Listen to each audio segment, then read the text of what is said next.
And the first one was Microsoft, which, Yeah, dude, that was my second favorite conference. That, and in fact, and when we get to Sony later on, I'll talk more about that. But honestly, it could be interchangeable with number one, depending on this your point of view.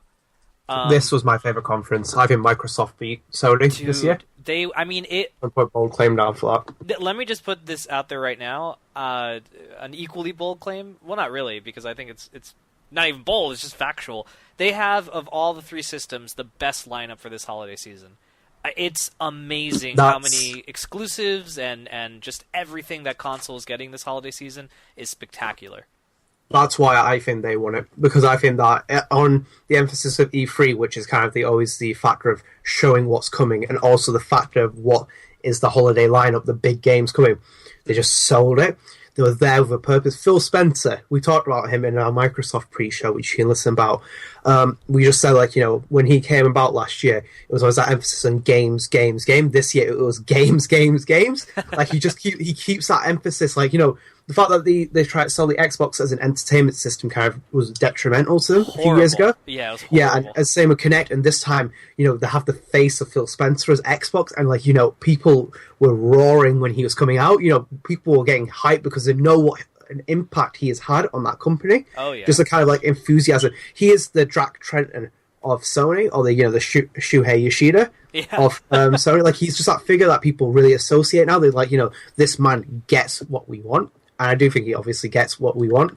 Remember in 2004 when Reggie became the face of Nintendo, and he actually did help the console back then? Now we could argue maybe not so much, but he became such a fan favorite because he is basically doing what this guy's doing, Spencer. And I think Spencer will go down in history as one of those, one of the greats. I mean, I agree, man. He kicked complete ass at the conference. Reggie's downfall is more about Nintendo side, though, because they just alienate him. So it's just going back to that sincere thing, comes out in 2004. I'm Reggie. My name's Reggie. I'm all about taking names, kicking ass, and playing games, whatever it was. That was just one of the moments. Yes, there's someone who gets it. It's always that thing about someone getting it, and when you have the face of the Division or whatever company that really understands the purpose of what games want, you connect with it. But jumping into the actual conference itself, great start. Oh, Bonnie yeah. Ross, 343 Industries, Dude. Halo 5. Yes. What a way to kick off the conference. Halo presentation was excellent. That was one of my highlights.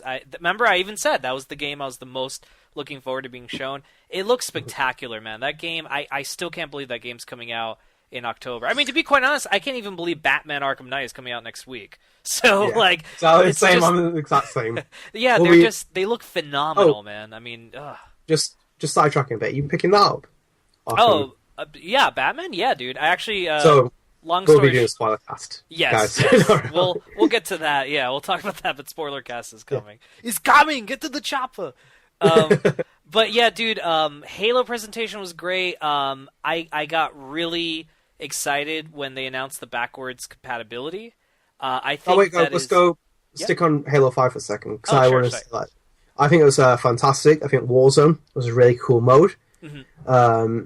The version multiplayer, which is called Warzone. It was really cool how they showed that off. I've never really been a huge fan of Halo, but when I was watching it, the lore was there. It's Master Chief is now the enemy almost to other people. Right. They're trying to hunt down the Spartan, legend or whatever you want to call him. They're trying to hunt him down, and they're kind of following him and recounting what he's been doing to see what he's up to. Do you want to send that hologram out? Dude, it was. Yeah, that's a very good observation. I agree with that, and actually, to kind of not semi-sidetrack, but to just give credit where credit is due. I know 343 has gotten a lot of shit because Master Chief Collection was a mess, but one thing I really have to give them credit of is the original Halo trilogy. I felt very disconnected. I felt like everyone was like a superhero. There was no character flaws that made the characters interesting. There was nothing that... Even Gears of War had that. And I think that's why I connected more with Gears of War than I did Halo. It's because it's grounded. Exactly. But when Halo 4 came out, dude, I actually gave a shit about those characters. Cortana and her problem with the rampancy and everything associated with Chief and his struggles, I'm like, oh my god, you just made these characters three-dimensional. Like, I mean, look, I know that's a statement that might piss off a lot of Halo fans because they might be like, fuck you, dude, the original trilogy was great. You know, to each his own, but me personally, I like playing the original trilogy, did not care much for the story, thought it was very... I thought everyone was a Mary Sue type character, like, just too overindulgent in how great they are. Can I say it was too much Star Wars? No, actually the opposite. I thought it was too not. They didn't ground it. They didn't, because Star Wars, dude. The beauty of it is you could take that and put it anywhere, and the story would still work because it's a fantasy story. But yeah. But this was just, I don't know. It was just too like sci-fi, and I just whatever. I couldn't connect with it. Halo 4, I thought, stepped away from that. You gave a shit about the characters, and it looks like Halo 5 is continuing that. Like, something happened to the Chief, man. I mean, spoiler alert, but at the end of Halo 4, he loses Cortana, and it looks like it really fucked him up. And Halo 5 looks like they're really going to have so many character moments with the Guardians now, or the group, you know, that they have. And I agree, dude. I mean, that was shown off so well in the presentation. I can't wait for that game. Well, I mean, what my comment about too much Star Wars is more in the sense that it's like the prequels.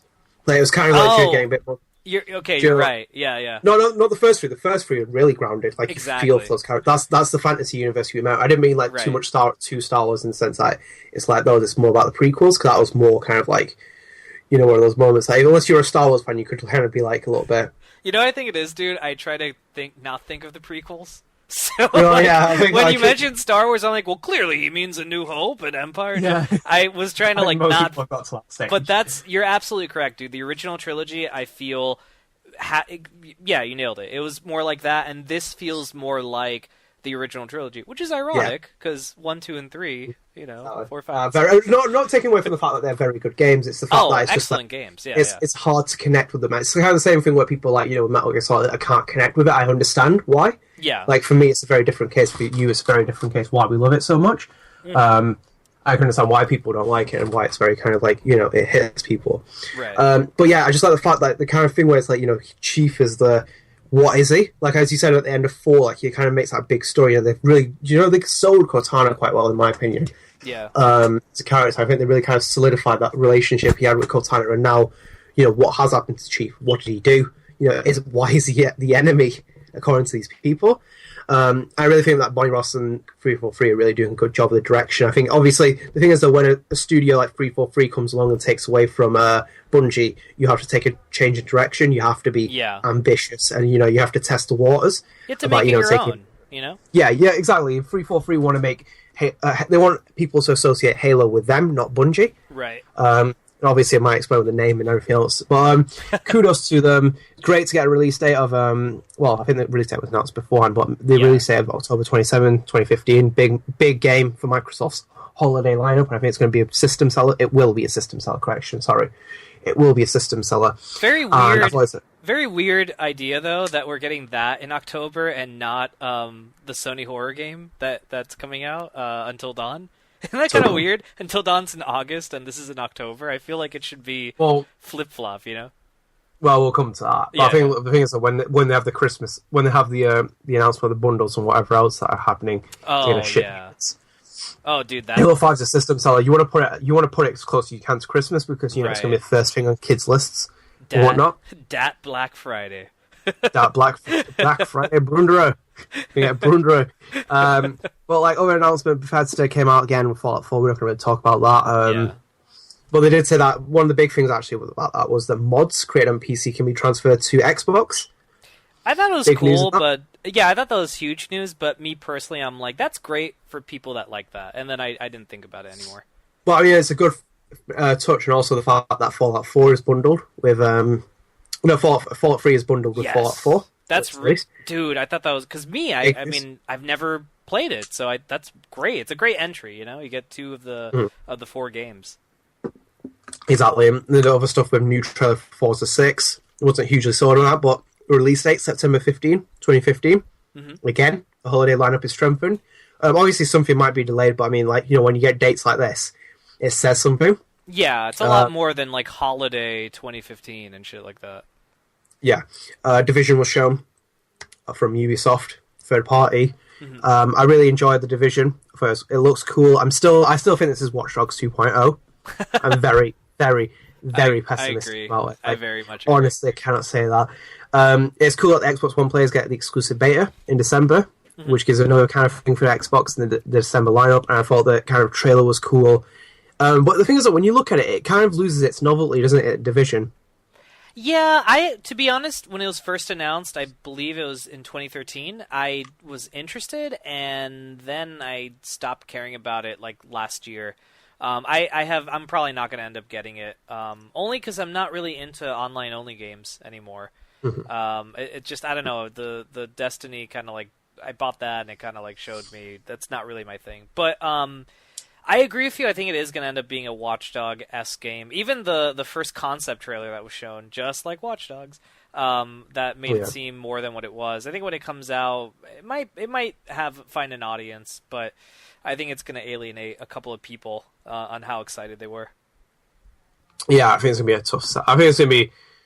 I just don't think it's going to live up to that hype. That's the problem with Ubisoft. They've always done this, but that was cool. We'll probably touch on it a bit more later on. Also, big details on Rainbow Six Siege, which includes both Rainbow Six Vegas games from the 360 era. So Rainbow Six Vegas 1 and Vegas 2 are bundled with Siege, which is big news again. Big seller. I probably will buy it on Xbox One when I pick mine up. I thought it was great news, and they also showed Terror Hunt off, which I think that was during the Ubisoft, actually. Never mind. Let's go and see other ones. A big one was Rise of the Tomb Raider. Yes, Rise, the Tomb Raider Rise rises. the fire. Honestly, I was like the fire rises. Dude, I love the demo they showed. I think it's gonna fill the void of not having an Uncharted this year.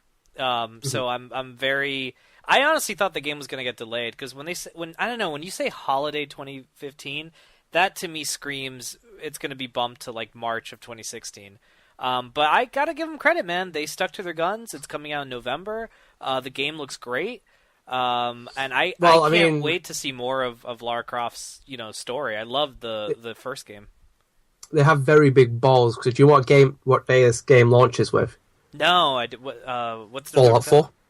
Ooh, shit! You're right. Damn. Launches on the exact same day as Fallout 4. That is just like that's. I think this will get delayed. I mean, they might wanna. Shit, I didn't pick up on that. I mean, it's not been unheard of. There has been times when games have launched at the same time, like big games like that. But, ooh, that's It's like looking the demon in the eye. Yeah, it's you're gonna. Wow, yeah, that's a tough call, man. Shit. I mean, for me personally, I would choose Rise only because Same. I really enjoyed Lara's story. I really thought it was great. And don't get me wrong, Fallout, I very much am intrigued with, but there's a big difference. I'm already sold on Tomb Raider, and I'm only intrigued with Fallout because I have no history with that. But yeah, that's a good point, dude. That is they got to be careful with that.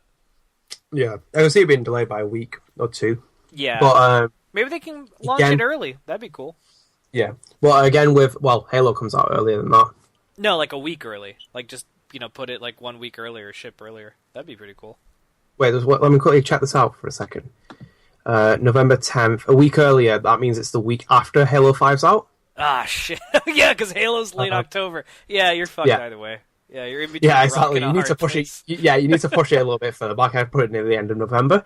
But then you can't put it too much at the end of November because then all of a sudden Black Friday happens and you don't want to launch on Black Friday. So it's like, oh god. Yeah, there's like a lot of questions to be raised about this, but great news that they have all three. You have Forza, Rise, and Halo coming out. Rise. So you have all three of those games come out in the window, which is really great. And I'm going to hold off one of these games for later because we'll come back to it. But yeah, there was other games announced. There was a new game called Recore, which is by Mega Man creator Keiji Ifune. Dude, I have quite a lot to say on this. I got really excited when it was announced because I'm like, dude, this could be the Gears or Halo for Xbox One. It's a first-party exclusive. It's only coming out on Xbox One. They have a great team behind it. It has its own little like it. Well, I mean, they just showed us a teaser trailer, like a so we don't really know. We were given hints in interviews with Inafune afterwards on how the gameplay might be, and like how your robot buddy, like where you could transfer him and stuff. And man, I got really excited with that. I mean, it could be one of the greats, man. Like this could be the franchise that launches on Xbox One, and I hope it is, because dude, this is why I enjoyed Microsoft so much. They gave us, I won't talk too much because I think I know what you're holding off for later on, and that is a good idea. Yeah. But they basically touched up on all of the classic Xbox exclusives, Halo and stuff like that, Forza. But at the same time, they presented us also the stuff that the future. The future of something that could start on Xbox One, and I think that is such a smart idea. That's what E3, in my opinion, embodies. So it's the past, the present, and the future. Yeah. For any big publisher, you need to sell that kind of like your belief of what the past is of the company. Where the present, where we are going, and then where the future is at. Right. And it goes back to that point where Phil Spencer's been huge on first party games. The lack of first party games. And look at Xbox; they're regrowing that now. Yeah. They drifted far away. The late 360 era drifted away from first party. It's all about the third person shooters, the exclusive content for COD, for FIFA, etc., etc. And now they kind of realized that was a big mistake, especially when they went drifting more towards the entertainment side. It was like Xbox almost lost its identity as a big game publisher, one that was, the fact is I always had this belief when I was more younger, and obviously my opinions have changed, but, when you had the Microsoft-Sony rivalry, it's kind of like highest point, it was about having the exclusives. It was like those games, you have MGS4 and PS3, you have Uncharted, you have Little Big Planet, you have these games that were system sellers, the ones that people will be looking at and be like, yes, I'm going to be playing first party studio games only on this console. And Microsoft had that, but then they kind of let that go. But now they're kind of realizing, what, let's get rid of Kinect, let's get rid of the huge focus on entertainment, let's take it back to where it should be, and that's games. Where Sony's always been that slogan that PlayStation is the home of games. Now Microsoft is also chanting that motto. Yeah. No, I agree with that. They were going through an identity crisis. I think it happens whenever you kind of get to, when you're on top. Like it happened with PS3. I mean, launching at $600. Same with Nintendo. Yeah, and Nintendo. I mean, whenever you get on top, you tend to forget, like your roots and shit like that. And that's why competition's a great thing. Competition is great because now you see Microsoft trying to win back the people who bought a PS4, or maybe the people that are still on the fence because they're waiting for the thing. I mean, Spencer, this is a little spoiler, but Spencer at the end said now you see, after the conference was done, he's like, now you see why Xbox is the best console to buy this holiday season. I'm like, dude, you're right. I did not disagree with that. I'm like, you are absolutely correct. If I had no system. If I owned no console, I would buy one probably this holiday. It would be Xbox One. Yeah, agree completely. Yeah, I agree with that. Record was a really cool idea. Saw that, and really excited about that. Really interested and huge. When I saw that as well, I was like, "This is really big from Microsoft." I never expected this to be on Microsoft's console. Yeah, I expect this to be on the Sony press conference floor, which says everything. Yeah, kind of says how the attitudes are changing now, like how my attitude's changing towards the conferences. This was I always expected this to be the Sony game, but it's it's a Microsoft console. Especially with the two people, they're getting people who worked on Metroid Prime and Inafune. That's a really interesting pair to be working on that. That is going to be a very imaginative game if they succeed in what they're doing. There's a lot of potential there. Definitely a lot of bit potential, and I hope, as you said before, it's it's a big Xbox franchise that continues. Yeah, has a thing. But as well as that, EA announced Plants vs Zombies Garden Warfare 2. Say it you will, what you want on it. It comes out in the spring. Comes out in the spring next year. I'll wait for PS Plus to get it. There was a cinematic trailer for Dark Souls 3 as well, which was released early 2016. So another big game coming out in the next year. Right. Rare announced Rare Replay, which is a collection featuring 30 classic Rare games. It releases in August 4, 2015 for $29.99. Which I thought was brilliant, by the way. I'm not buying it because, to be quite honest, most of the games they showed, I have I have Banjo-Kazooie, I have Conker's Bad Fur Day. I have a lot of those games they showed off in its original releases, but dude, you can't beat 30 games for $30. And on top of that, I think it was Xbox Daily that the second day, yesterday, they were interviewing them, and I didn't know this, but there's a documentary that is spread across each game where the developers discuss. It's like commentary. They discuss why they made what they made back then and what their thoughts on it, and that just sounds so interesting for a budget price game. That's like that's probably where they put their budget aside from creating the package, was like the filming, because all those games are done already. They're classic games. But great announcement by Rare, and I'm just so happy to see Microsoft utilizing Rare.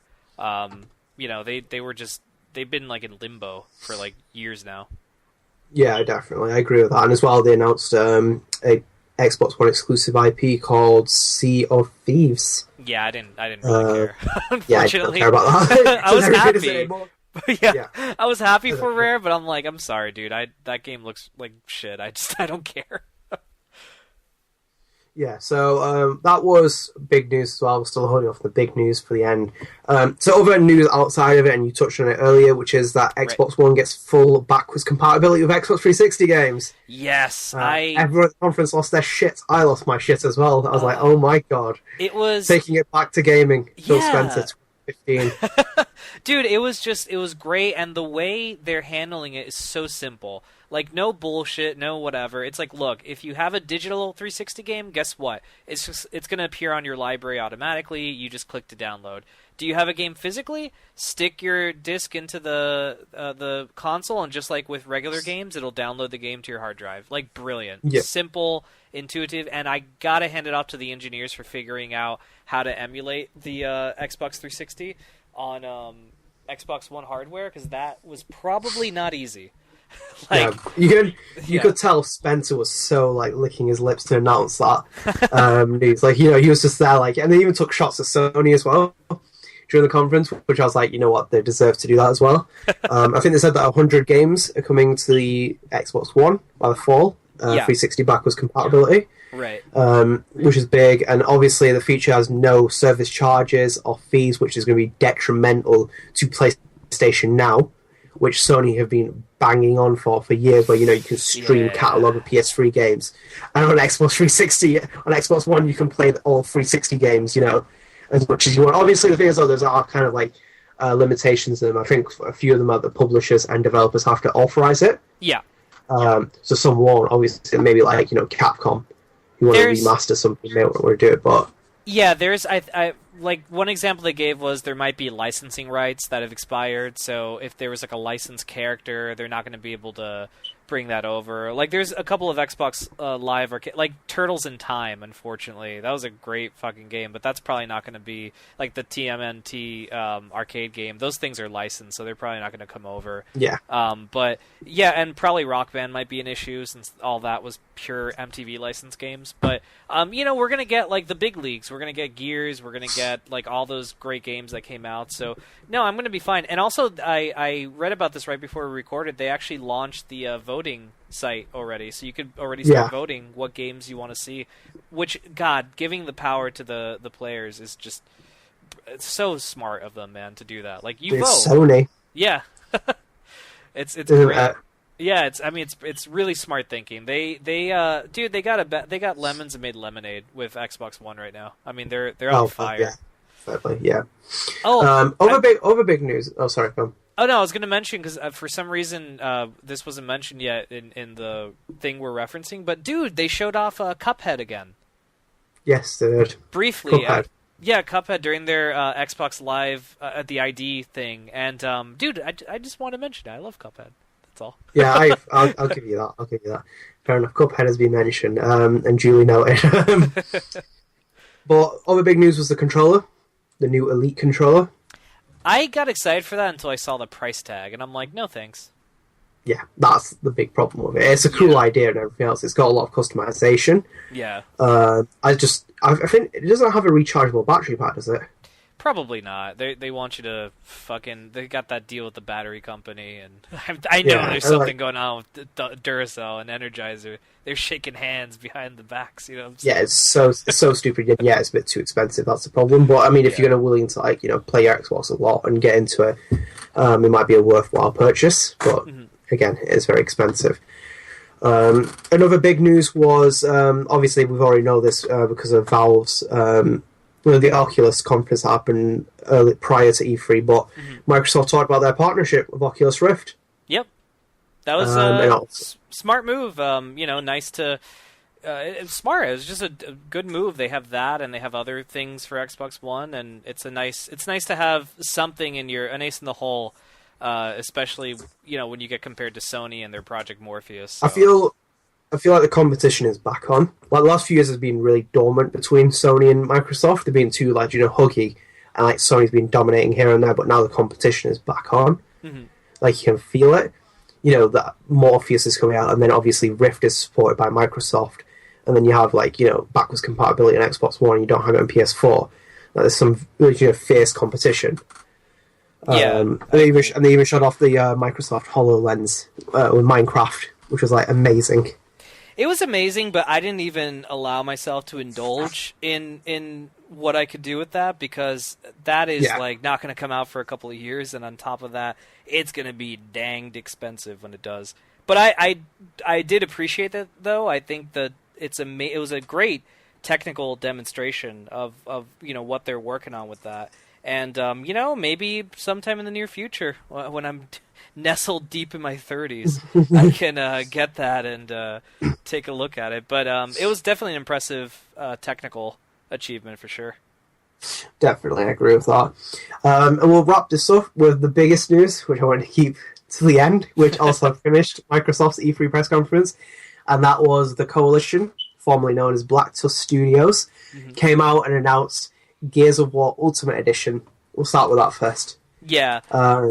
I gotta say, I remember we discussed some leaks on the show prior to E3, and I was very much sold. I mean, it's you even said it yourself, it's pretty much a remake. I mean, they have gone back and meticulously gone through that game, changed textures, they did motion capturing with it.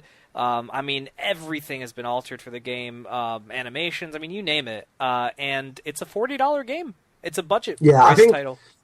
It was very funny because studio head Rod Ferguson came out and they were asking him, Ultimate Edition, is it a remaster? He's like, no, we'll call it the Ultimate Edition. Yeah, I agree with him. I understand what he's saying because I think it's a remake, personally. More of a, to the core remake like Resident Evil was by Mikami on the GameCube. I think it's more like that. It's built from the ground up, but it retains pretty much everything that it can, whilst kind of like adapting and changing. Because we know that it runs at 1080p at 60 frames per second. The beta is now live for it on Xbox One. I'm really pissed off I don't have an Xbox One right now. I can't sign up for the beta. Which really upset me, but I know the beta signing is live now and people are playing it. I think Ferguson even said that you didn't want like a case with the Master Chief Collection where we launch it and it doesn't work. Right. He said we want to do the beta now to test the servers. What are the problems? They've even been posting the community things. I think a lot of the Coalition developers that are saying guys, if this problem's happening, head to the forums and find out how to fix it. Which is kind of really that Ferguson is developers' touch of developing the game properly. They did that with Gears of War 3, the beta testing that was running through it. I did all the beta. I also gave feedback during it as well. So yeah, that's running now. There's also, it's 1080p 60 frames per second, which we all love. Yeah. Gotta love those. You gotta love all those pixels. It's got all the post-game DLC from the first Gears game. So Annex, the game mode, it has Raven Down, the maps, all the ones that came in during the free DLC. What else does it have? It has new modes. It has Gears of War 3 modes. It has Gears of War 3 mechanics as well in certain places. Funnily enough, like Rod Ferguson was saying during an interview, that they've done things where they've adopted the Gears of War 3 mechanic where you can pick up a weapon, but yet when you go down you can't move. Because in Gears of War 2 you could crawl away. Gears of War 3, yeah. You can't do that because they wanted to keep it Gears of War 1. So if you go down you have to stay there in that position. Shit, okay. So yeah, it's like, it retains what Gears of War 1 was. Right. Because I remember that I used to hate when people crawl away. I'm like, fucking get back here, it's my kill. Granted, you can crawl away, but I mean, it's just that fact that they've grounded it back to being Gears of War 1. And yeah, I mean, he also said there's 2 hours worth of story missions that wasn't available on the Xbox 360 version, which includes the Bromac mission from the PC, yeah. PC, Which yeah. I'm giddy as hell to play that, because that was always like that mysterious chapter of Gears of War that I never played because I never bought Gears on PC. So yeah, that was another reason why at first when the leak happened, I wasn't really interested, but now I'm kind of like I'm hyped, man. I'm like, damn, I might get that in August. Comes out this August. And also, so shit. Yeah, August 25th, and the big news as well came as well after the E3 conference where Ferguson confirmed that it's $39 in the US and it includes the Gears of War 4 beta. Which, you just revealed it! Yes, I did! Yes, thank you. Gears 4, my friend. Gears of War 4 was the follow-up announcement to the Ultimate Edition. Rod Ferguson went to the stage and they actually showed off demo footage, which was big. I did not expect that. I even said before in the Microsoft E3 show that I thought it was going to be like a cinematic trailer or something. Oh yeah, a teaser, yeah. Yeah, but they're very much into development, which is like huge news, and also the beta announcements are making me really freaking excited. Cause I was a huge Gears of War fan. I still am a huge Gears of War fan, but like my blood is pumping now for Gears. So the demo was really kind of, when I watched it, I think maybe you were going to be a bit different because I know what you're kind of about with the dark, but I felt like it was Gears of War 1. Actually, I agree with you on that.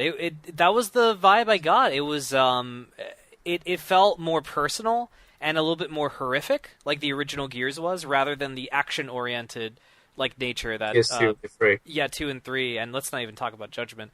Isn't it funny how I don't mention Judgment? No. I think like it's almost like the Star Wars scenario for you. I just don't mention Judgment when it comes to Gears of War. I'm just like, there's 3 Gears of War. It's like, no, there's 4. I'm like, shut up, there's 3 Gears of Wars. But yeah, it was a phenomenal gameplay demonstration. Obviously there's a lot more work to do, but I was impressed that it looks like it's going to be a new series of characters, which I think is great because that breathes new life into the series. Who knows? Maybe we'll see Marcus. I hope we do. But it's cool to know that we have like new characters and that they're going for like a different route that looks super interesting. So yeah, man, I'm excited. And they said what holiday? It's their big game for next year. It's their holiday big 2016. Game. Yeah, for 2016. Yeah, it's big news already for Gears 16. Yeah. Gears follow up on Halo in 2016. Yeah, so I loved it. I loved the dark side of it. I was just like, oh my god, it felt grounded. I felt like this was Gears 1 in 2015. Mm-hmm. Obviously, talking more about the demo comparison, but I felt like it was there. I think the characters, I like the fact that there's a female characters that are coming back into it as well. I think that was long overdue. Gears of War 3 finally got to play as female characters. And yeah, there's just the dark aspects of it. They're walking around like the Lancers, and then that little thing pops up on the roof. And when they get trapped in that corner place where like loads of them swarm at them. I don't even know what the fuck they are. I don't even think they're locusts. Maybe they are locusts. Oh, they definitely look different. Yeah, that was. I think those were like little tidbits they gave so that we could be, like something. We don't really know where this takes place. We don't know what. Like, I like that though. I like that we're kind of like a little bit confused because it lets you your brain run with things. I personally think it's going to be set post Gears 3 and that it's going to be a new threat because I think they took care of the locusts at the end of and the Gears 3. Yeah. So I think. And the yeah. So I think it's going to be it's smart, man. I mean, it's going to be releasing around the 10-year anniversary of the franchise, and it's a nice way to breathe new life into it and definitely get people talking again of Gears of War. Totally agree. And yeah, it was a big announcement, big way to close conference, and kudos to Microsoft. I was waiting all fucking year to see Gears of War, and I saw it, and I was like, yes. When the Ultimate Edition announced and released it, I was like, yep, Xbox One is ordered for that day. I'm ordering it.